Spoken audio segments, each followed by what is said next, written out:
Hello and welcome everybody. Today we have a beautiful Airsoft replica right here. Now, before we dive too much into the close-up, let me just say all this is very plasticky, okay? Pretty lightweight. There's some weight and some heft here in the magazine. And oh, look, metal. I think that's the only metal I've seen so far on this. Everything, like this is plastic. This screw right here, it's fake plastic, okay? So obviously, you know, you have your magazine right here. Like I said, a little bit of heft to it. It doesn't really drop free as it is plastic and kind of sticky. So once you push this magazine release right here, it's not drop free. So you kind of have to encourage this little Airsoft friend out. Hello, little friend. We're going to put you right there. So this is a spring action replica of the 44 Magnum. You can see here 44 Magnum Pistol. Obviously, it's not 44 Magnum. That's ridiculously expensive ammo to just burn through a semi-automatic pistol.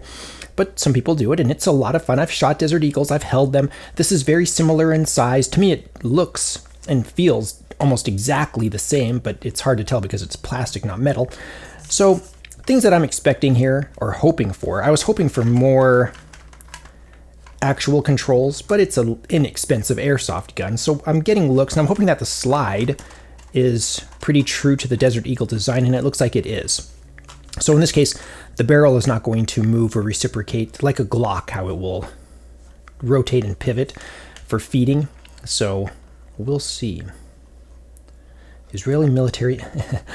This is awesome. So quick step through. We're going to start from the muzzle end right here. We have the mandatory orange tip for airsoft. That's good. We have this serrated front sight. Beautiful front sight. Very easy to see. I like it. Gives good contrast right there.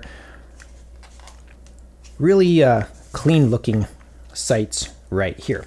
Now, as we move back, you'll notice that there are some controls that don't work, okay? So the takedown lever right here is actually the safety, and it's stiff.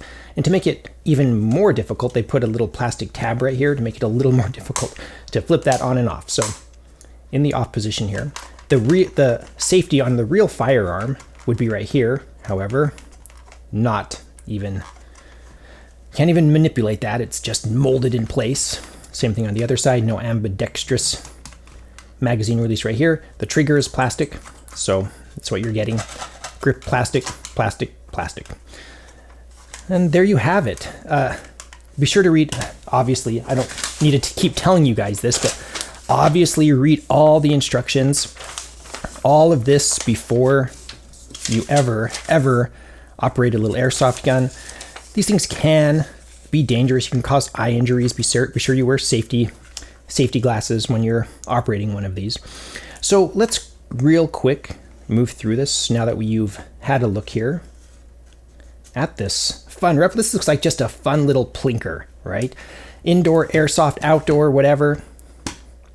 So I'm going to cock it here, and we're going to see. So yeah, look at that slide, just like you would expect on a Desert Eagle. Maybe a little shorter stroke than I was expecting, but that's okay.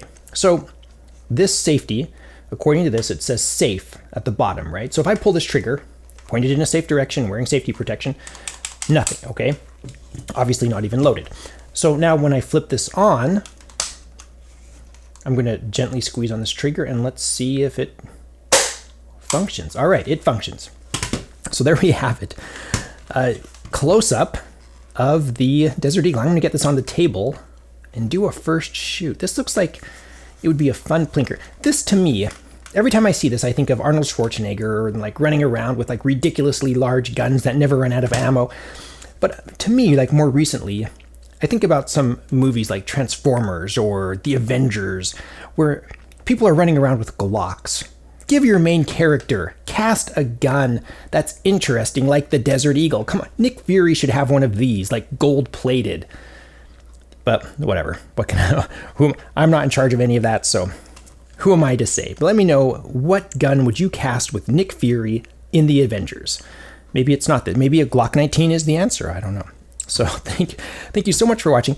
If you enjoy this content, please subscribe. You can find this gun in my Amazon shop in the links in the description below.